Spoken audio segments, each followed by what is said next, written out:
Hey, welcome back, everybody. Of course, this is Dr. Keith McNally, and this is the Question Guy podcast. And I'm here with Deborah Brown, and you're out in the UK, right? I am. And you're writing a book. So you're doing something very special, but you're doing it for a very specific reason. And I don't want to give any teasers out. I kind of want to go back a little bit and then come forward with your book. And so some significant events have happened in your life in the past couple of years, and they have to do with grieving, actually. Can you talk about that a little bit? And then that will kind of preface into what you're doing now. Yeah, sure. Well, in 2013, my mum died. She died of breast cancer. That was Mhm. the primary cancer, and she became very poorly very, very quickly. Um, and my mum was very important to me. She supported me with looking after my very young children at the time. And so her death was a significant loss, So this was not just to 9 years ago me. then. This is, Yeah, yeah. yeah, okay. So I've been on quite a journey in terms of the grief that I've had to deal with. And then as if that wasn't bad enough, in 2016 my sister died Oh, wow. of cryptogenic liver failure. She was 48. She became poorly in 2015. What happened was I was on holiday in Portugal actually, and I got a text message from her to say that she was in hospital and she was very poorly, Mm. but not to worry. She was being really well looked after, and she'd be out soon, and don't panic, sort of thing. And she'd sent a picture of bloods, and of course I panicked, like, oh my goodness, you don't go into hospital and have to have bloods without it being serious. Right, right. So that was the start of a very, very difficult 18 months with my sister's ill health. She was diagnosed on a couple of occasions with the wrong thing. Doctors were really flummoxed with what was the matter with her. Some of her blood results were coming back with quite obscure results, and so they kept looking at different things. So she was diagnosed with firstly pneumonia. Then they looked at sepsis because she became so ill she ended up in hospital for a second time. Wow. Then they looked at Crohn's disease and celiac disease. They were really confused, really confused. Lots of strange results kept coming back from her bloods. And eventually, cutting a very long story short, they worked out that it was actually her liver that was failing. Oh, And of course, with that, Keith, comes some quite difficult labels. People assume that people who have a failing liver are alcoholics. So there was all that stigma attached to her being poorly. We had no knowledge of any alcohol problem. In fact, I would suggest that she didn't really drink much other than probably weekend, like many of us have a couple of glasses of wine on a Friday night type of social drinker, but never a problem. And so it was a bit of a shock to us all, really. and she was how old when She was 48 when she she was died. 48? Wow, that's really My young. mum, my mum, incidentally, my mum was only 63 when she died, so that's not old, is it? And No. so strangely, I am now 48, and I'm at a period in my life where I'm questioning a lot of the things that I'm doing and why I'm doing it, and I've done a lot of research about grieving, um, and the reason why I'm writing the book and why I became a grief recovery specialist is because I actually had a telephone call from a parent. I'm a head teacher in the UK, Okay. which is a principal, I think, in the USA. Yeah, I So, think yeah, I think that's the equivalent. Mhm. and And this parent, for what grade? so in the UK, it's from age 4 up until age 11. So, So between primary school. primary and middle school, what we would call. Yeah. Yeah, I think And even some elementary and middle school. kindergarten. Yeah. Yeah, Yeah. yeah. Okay. Um, And this parent telephoned me just a few weeks into my headship, actually, to say that she was going into palliative care, Oh, which was basically end of life. And she shared with me that the doctors had suggested that it was probably going to be weeks, not months. So this was a parent. I can't even imagine how hard it must have been for that person to make a call to me. A person who she wanted some reassurance from that I was going to look after her young person at school. wow. And of course, in education, and I'm sure that this will be the same in the USA as it is in the UK, as practitioners, we try to put people's minds at rest, promise that we're going to do all that we can to support this young person. And I have to say, when I put the phone down, and an emotional response from me came immediately. And I was so shocked by it. I literally burst into tears when I put the phone down. And I think it was because I can't imagine how she will have felt. I couldn't imagine how the child would have felt, but I knew how I felt having lost my mum. Mhm. And so there was some empathetic understanding from me that when you lose your mum, it's so significant that it changes your whole world. And I had a young person, very, very young child who was about to lose their mum. And what was I going to do about it? And I had this sudden realization. At the time, I'd been in education for 20 years. I've since been in education for 25 years. But and I thought, well, hang on, what have we been doing to support children through grief? What is it we've been doing in education? This can't be the first time that a parent has died or a child has suffered a bereavement. Yet at that point for me, it was the first time I realised that in education we've not really got the tools. It was the first time that I realised that what I said to the parent on the phone was lots of reassurance, but I didn't have any skills or any qualifications or any courses that I'd been on or any credentials to suggest that I could support this young person. And that was the day that changed what how I feel, how I felt, what I do. And it led me on a journey of research. And hence the book. Well, earlier you said somewhere in all of this, you said you became, and I want to get it right, a bereavement specialist Grief, it's called Grief Recovery Method Specialist. okay, grief So recovery. ironically, it's actually the USA where the grief recovery method originates. Okay. A gentleman named John W. James wrote a book called The Grief Recovery Method and another book called When Children Grieve.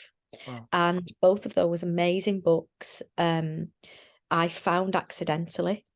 Well, It's you said you strange. started a journey into research, so Yeah. surely it would have come up in that search. Well, yeah, that's exactly what happened. I started to look into things, trying to find out. It was so surprising how typing on the internet, what support is there for children who are grieving? It's surprising how little actually came up at the time. Oh, you But mean in very terms little of resources? in terms of resources, in terms of narrative, in terms of steps that we can take to support the children. There are some things. So I came across, for example, some practical ideas of the sorts of things that I could do with the child, like, for example, create a sand jar of memories that could be kept for the child forever. Lovely idea, and one that I continue to use. But that didn't provide me with a set of steps that would help the child in their grief. Hmm. And I came across completely by chance an old friend of mine, Norrie Ashcroft in the UK, who is just wonderful. He had attended a course called Helping Children with Loss and shared it on his social media pages. And I thought, wow, this is just what I've been looking for. This is Yeah. amazing. And I contacted the lady directly of who had been delivered this course with Norrie. And the lady is called Catherine Best. And I contacted her and asked her if she would come to our school and deliver the course to us. To you and your staff? Yeah. Okay. Excuse me. So a few months after I found that, she arrived at our school, and myself and several senior leaders at the school attended the course with other people from around the local area. I'd advertised the course and said, this is what we've been looking for, guys. Let's get people involved. And surprising, one of our local councillors even attended the course, a reverend. It's just amazing the sorts of people that attended and that continue to attend the course that I now deliver myself. And honestly, the helping children with loss course is incredible. It provides us as educators with a set of tools that, if followed, allows a child to complete with their loss. And one of the things that was really, really important and helped me was that I went in search of bereavement support. But what I found in the grief recovery method was knowledge that I hadn't realised, that there are many different types of loss that people suffer. And I'd What do you never mean? associated them with grief. What do you So, for mean? Wait, example, Deborah, what do you mean different kinds of loss? so for example, when parents divorce, Okay. we often just expect children to get on with that. To get Um, on with their lives. Yeah. it happens a lot. It's part and parcel of life. So we just have to get on with it. Yet for some children, that's really hard. And what I hadn't realised was, when you think about it, really think about it carefully, if there's been a divorce situation, one parent has moved out of the home, Mm-hmm. and that might be dad, it might be mum. That's a loss, because it's a loss of a routine. It's a loss of the usual procedures in the house. And so that young person, that child, has to get used to that change. As well as that change in a divorce, you've also sometimes, where's the dog going? Is the dog staying with mum, or is the dog moving in with dad? And sometimes we'll have this, I've heard it time and time again in my job, where there's this tug of war over pets. Whose is the dog? Whose is the cat? Mm-hmm. And it sounds really basic, but actually for the child, if that dog or cat is moving out, and is no longer theirs, that's another loss situation. You've also sometimes got the children have to move house, because parents sometimes have to sell the house in order to be able to afford and move on separately, to I suppose release the finances within that property. So that's another loss situation, that loss of a safe place. And so when you really think about a divorce, children actually suffer multiple losses in that situation. Mm. And if we really think about loss, there are so many. The Grief Recovery Institute have identified over 40 different types of loss. 40. And there's probably more. Wow. For example, the loss of safety in an abusive situation, an abusive relationship, for example, in an abusive family, where there might be domestic violence. Can you imagine how hard that must be for a child? That sense of loss of safety. They don't feel safe in that house. That's massive. That's grief. Yeah. And when we often forget, I certainly had never associated those sorts of things with loss before I came across the grief recovery method. And so now, I really Well, do think, can I ask you a question? So yeah, sure. now that you've gone through the program, and you are credentialed, certified, how has Yes. I'm going to go back because you lost both a mom and a sister. How has Yeah. that been helped you to grieve properly, I guess is the best word, to grieve Yeah. properly? Yeah. So it's a really wonderful question. What the grief recovery method does is it provides us with a set of tools that, if followed, allows us to complete our journey. So, for example, when my mum died, one of the things that I wanted and wished was that I'd told her that I loved her. Did she know that I loved her? Was I clear about it? What happens if she didn't know that? Why did I not say that when she was in the hospital when I knew she was dying? Why did I not take that opportunity? And we don't do we're so busy in our lives, and I think nationally, possibly internationally, certainly in the UK, our communication is not always wonderful. I think that we could get better at communicating, at talking, and at sharing how we're feeling. I think there's a lot to do there.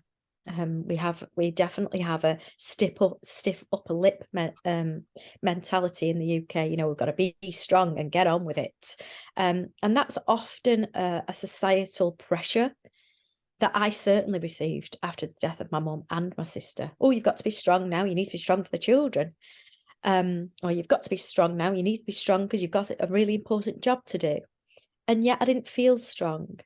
Mm. So what the grief recovery method allowed me to do was to not be strong for a while, to let go of the emotions that were stuck inside me.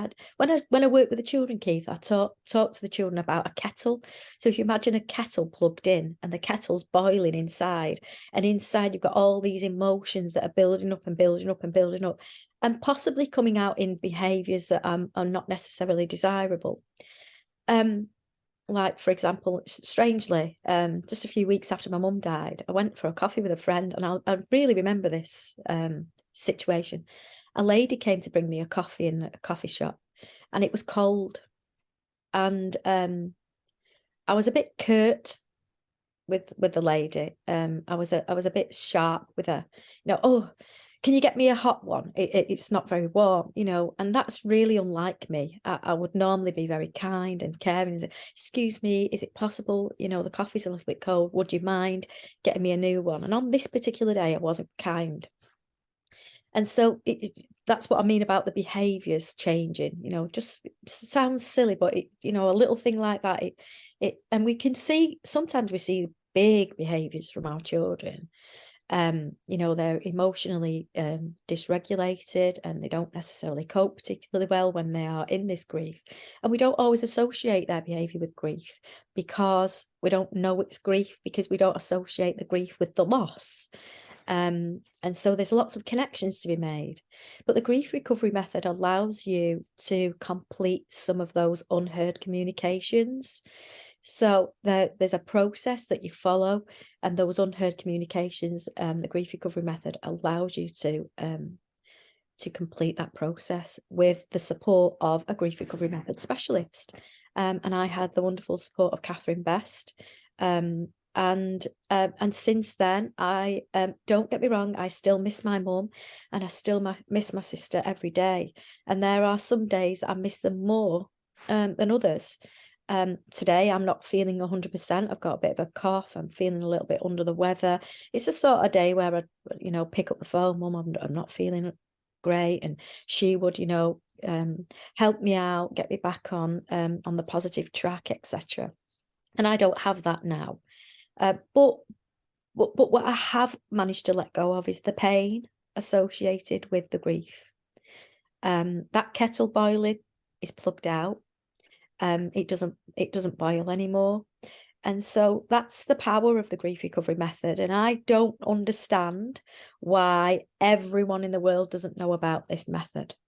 And that's one of the reasons why I'm writing my book, because I want to share how important it is for the children. Well, I want to get a little bit more into the book, but I do know when I was back in the day, so this is 20 years ago or so, um, my first degree out of college was social worker. And so we did study um, the methodology identified by Elizabeth Kubler-Ross, who talked about the 5 stages of death or dying or grieving or Yeah. again, it's been 20 years, so forgive me.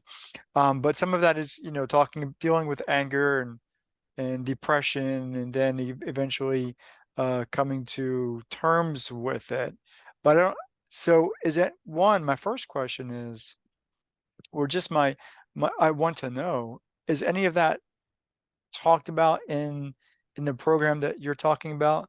And then two, before you answer, I when we're talking about grief and dealing with those emotions that come with that, I don't think there's ever a time where you're complacent or you're okay with everything, because you should always feel something. You should always have an invested feeling in that relationship or whatever it is.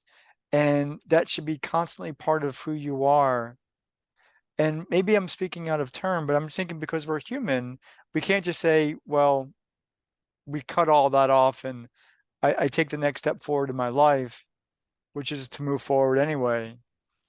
We have Yeah. to have like this place. I think one of the things that you talked about was this um kettle, not the kettle, some jar, a memory jar or something, Yes, that's where right. you always leave a place in your life for that person. Does that make Yes. sense? It's very, very, very, very Okay. much. Yeah. So let me a couple of points there. Firstly, the Okay. jar is very important and memories are very important. And when I was in grief with my mum and my sister, I couldn't, because I describe feeling like I was in a trance like state, like Hmm. I wasn't focusing properly. I remember not being able to read books because I couldn't focus properly on them. I was so sad in deep grief. And with my mum, I described my grief as very sad. With Hmm. my sister, I described my grief as very angry. I was very angry that she'd died, and I was very angry that she'd been taken away from us. And it's interesting how you mention the stages of grief. I personally believe that there is no such thing as stages of grief. And this features in my book. I have a full chapter that I've called The Truth About the Stages of Grief. Elizabeth Kubler-Ross, when she wrote her book and when she introduced the world to the stages of grief, it was actually to do with the stages of death. So just before a person dies, Elizabeth Kubler-Ross has spent lots of time with people who are dying, and she identified lots of similar feelings in those people before they die. And the five stages are where that came from. So that was about a person in palliative care, a person on at end of life. Okay. They were never intended to be stages of grief that we as grievers go through. That was never her intended purpose or her intention. However, I think that at the time in the 60s, there literally was nothing else out there in terms of support for people who were grieving. And if you think the 60s, it wasn't very long after the war. People were still feeling the repercussions of the war from the late 40s. And so we were only 10 years out of that when Elizabeth Kubler-Ross had come up with this stages of grief. So lots and lots of people started to find out about it. The problem with the stages of grief for me is that it suggests an end. The term stage suggests an end. If we have a stage of something, then there is an end, isn't there? Hmm. The I beginning, don't middle, and end. believe Yeah. Yeah. that as you alluded to a few moments ago, Keith, I don't believe that our grief ends. I believe that we, as you said, I will always miss my mum and I will always miss my sister. I will always look back on the times and moments that I shared with them fondly. Some of the moments not so fondly. It wasn't all rose-tinted glasses. It was a human relationship. And there are times in our relationships that aren't positive. And that is the case for both my mum and my sister. But what the stages of grief suggest to us is that we must go through anger and we must go through denial and we must go through so on and so on. And I don't believe that that is the case. I was never in denial when my mum died. I knew she was dying. I knew that she was poorly. When she died, I knew she was gone forever.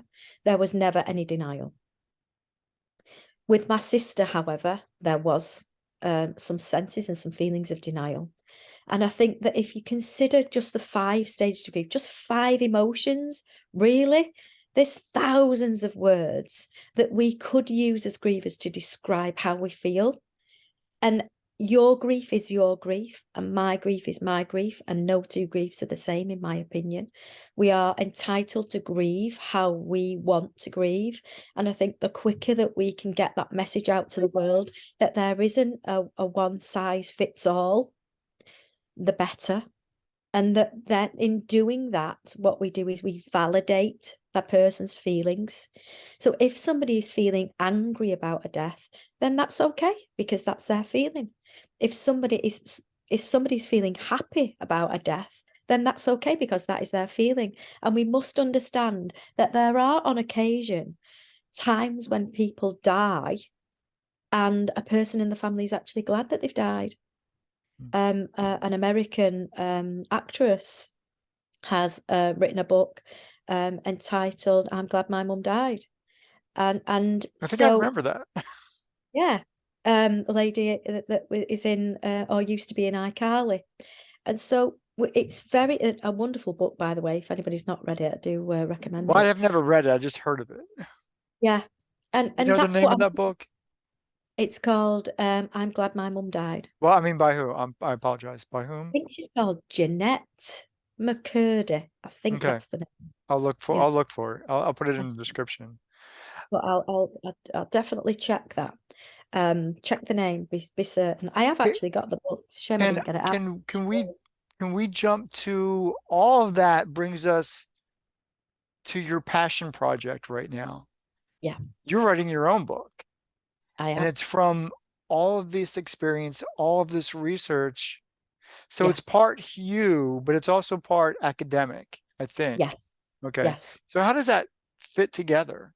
It's a great question. It's taken me ages for a start. So in 2018, I shortly after Catherine had been to our school to deliver the Helping Children with Loss course, and I'd already started the research.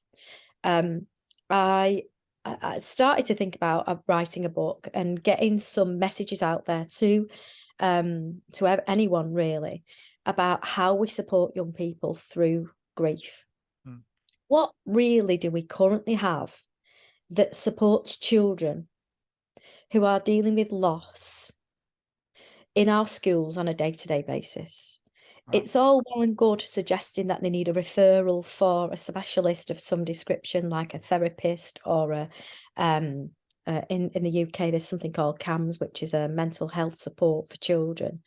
The problem with that is that children are waiting, and the current waiting times in the UK are within 12 and 18 months, even 2 years. To When a wait child to see for somebody? support, yeah, Wow. yeah. I don't know what it's like in the USA, but it's not good in the UK. And that's too long. If a Yeah. child is dealing with a loss, they need help now, right now, this minute. And so at our school, I have been extremely lucky because of my relationship with the Grief Recovery Institute and my certification in the grief recovery method. I have been able to work with the school staffing team. Almost all of the staffing team at my school have been on the Helping Children with Loss course. Hmm. The language that we use in school has completely changed as a consequence. So children won't hear words like "don't be sad" at my school, because "don't be sad" is not validating their feelings. If a child is sad, they are taught that that is okay. If a child is angry, they are taught that that is okay. And so it's allowed us to change the way we speak to our young people. It's also allowed us to put some things into the curriculum that might not have been there previously. So probably the best example that I can give of that off the top of my head, a few years, we've always get these ducklings. Did I tell you about this last time I No, but spoke? you gotta tell it. You gotta tell it. I am going to tell you because it's a really lovely story, and I'd definitely recommend it. And these ducklings, we usually get 10 eggs, and the children in reception, that's a 4-year-old. So I think would you call that kindergarten? Kindergarten. Yeah, or pre-K, yeah. Yeah. And the children are very excited to come and watch the eggs. You can So imagine they're in the incubator. an incubator. Yeah. And every day they're very excited to see if any of the eggs have hatched and if the chicks are out. And one year when we did it pre-understanding grief recovery, 2 of the eggs didn't hatch. Oh, So we took them out of the incubator in the hope that the children wouldn't notice and put them to a side. right, right. And I think that gives a sort of really good example of us not knowing what to do about death. It was a Ignore death it. Yeah. situation. Yeah. Yeah. The children were only 4, so we were like, oh, we don't want to go there. We don't, we don't want to worry the children, etc.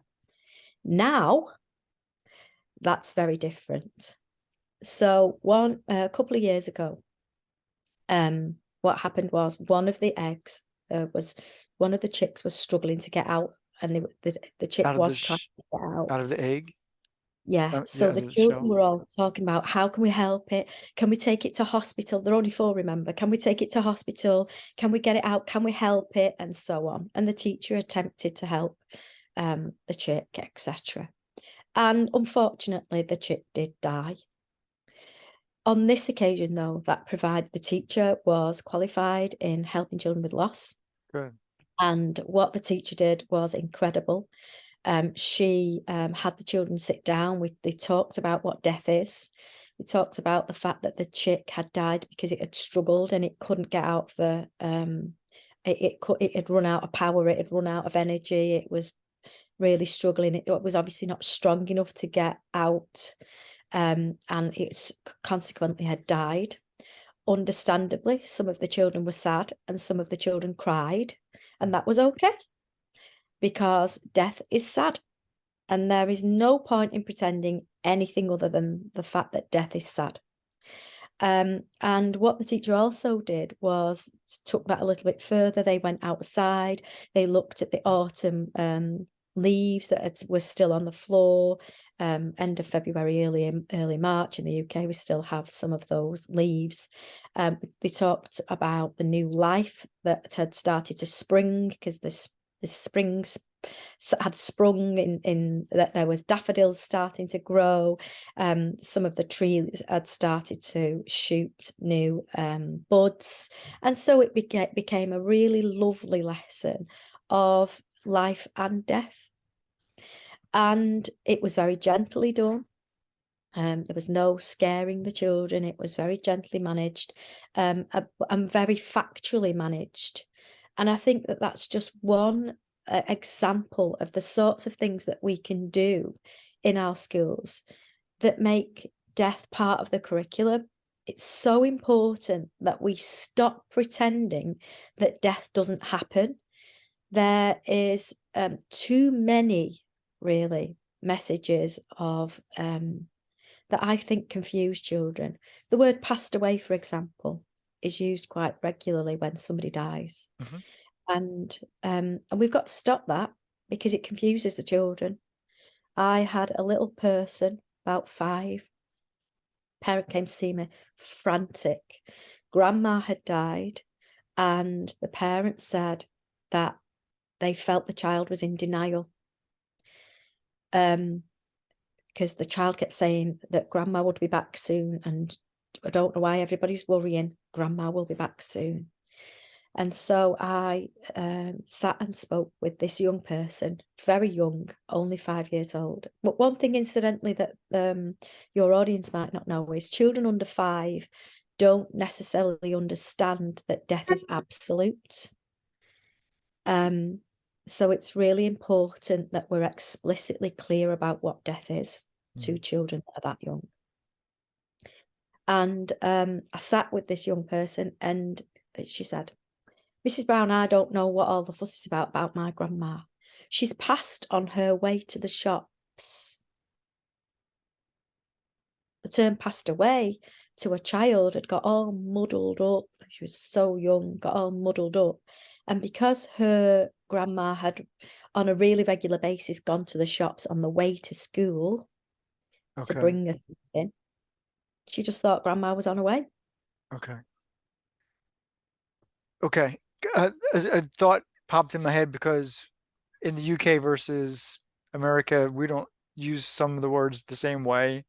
But I could see how even if we use certain words in a certain way here in America, mm, you know, based on the age, confusion could occur. Yeah, absolutely. Yeah. Yeah, yeah. What about things like rainbow bridges? So Well, we I've never talk, heard of that. yeah. So they've gone over the rainbow bridge. Okay. Really? So what does that mean to a young person? It's okay to use those terms, but it's really important that we explain explicitly what that means to a young person, because children don't necessarily understand what you're talking about when you talk about those things. Well, let me ask you a question then. Should then you literally say no grandma has died. Is Yes, okay. 100%, definitely. Okay. And Yeah. no other substitution. Grandma's No dead. other Yeah. substitution should be used. Okay. Yeah. So we seem to have this fear of death, don't we? As human beings, we have a fear of death. I don't know if we have a Um, fear of it, but we have a fear of the emotion that's attached with it. yes, Yeah. possibly because a lot of us have dealt with the sadness that's attached to death. And so we attempt to put it over And there. death and dying is mystified because we probably don't know what's on the other side. Now, some people claim they do, Yeah, but true. that's another story altogether. Yeah, But because yeah, it's a mystery, it is a bit scary. And so if yeah, somebody's physically, not here and they're buried in the ground, yeah, there's emotions can go all kind of ways. yeah, absolutely. I want to touch on one more thing just because of time. What's your goal with the book and when can we expect it in publication? But Wonderful questions again. so what's the goal with the book? What are you trying to accomplish? Excuse me. Um, the goal with the book is to educate as many educators as possible. Okay. So it's So for any, people in the schools. yeah, Correct. Okay. well, anyone that's involved with a child Okay. that might be experiencing a loss. Okay. Yes, it is definitely aimed more at those people who work in schools or social services, that type of area. Okay.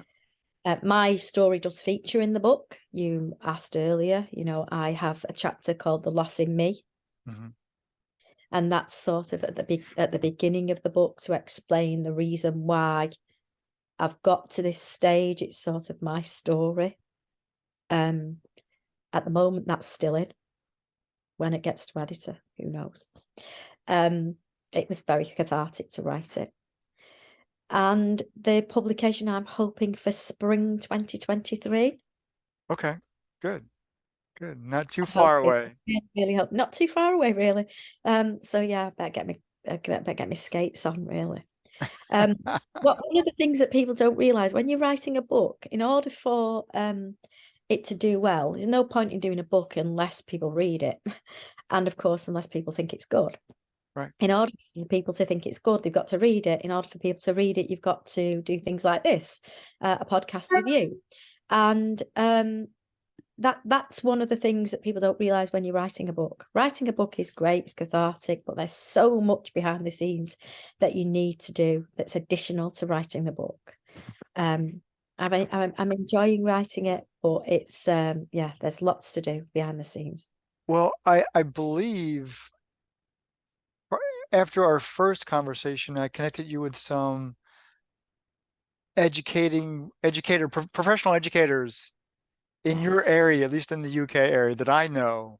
So hopefully, as a team, we can kind of help you get that word out. Yeah, brilliant. Thank you so much. And if I Yeah. need to reconnect you, I will, because I know a lot of people who are in the education system in the UK. And then, of course, bringing it over here to the States would be great too, because Yeah, uh, there's fabulous. there's always going to be a need for how do we communicate effectively without overwhelming the child. Absolutely. Yeah. Yeah. How do we do it gently, Yeah. but factually? And you've said And it a couple times, that term factually, by yeah, using direct words like she's dead rather than, she yeah, passed away. So I yeah. appreciate that. And of course in the book, lots of those stories feature. So the story about the ducklings features in the book.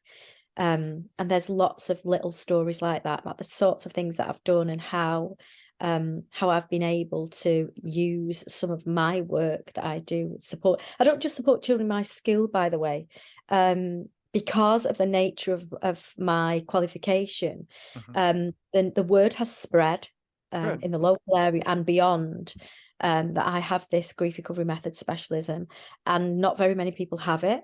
And so lots of head teachers have contacted me. Is there any chance that you could come and work with this young person? Because, and that type of thing has happened for me. And where I can, I go and support in different schools. So it's so important. We need more people qualified in helping children who lost, so we can get as many people out there as possible.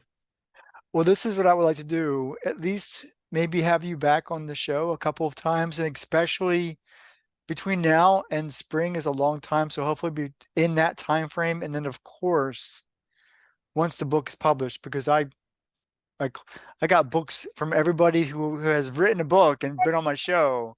I've got their Brilliant. book. And so I want your book. I'm gonna go buy it. Thank you so much for your help and support of Lessons in Loss. Let's hope it does really well. I hope so. Fingers Okay. crossed. Yeah. Well, then let's go ahead and end this Good luck with conversation. your book too, Keith. What's that? Good luck with your book too. Well, Hope it's this week. Yay. I'm going to publish Okay. it. Let's go ahead and end the conversation, though. This has been another edition of the Question Guy podcast. Of course, my name is Dr. Keith McNally with Deborah Brown, and we'll see you next time. Take care. Thank you so much. Bye. Bye.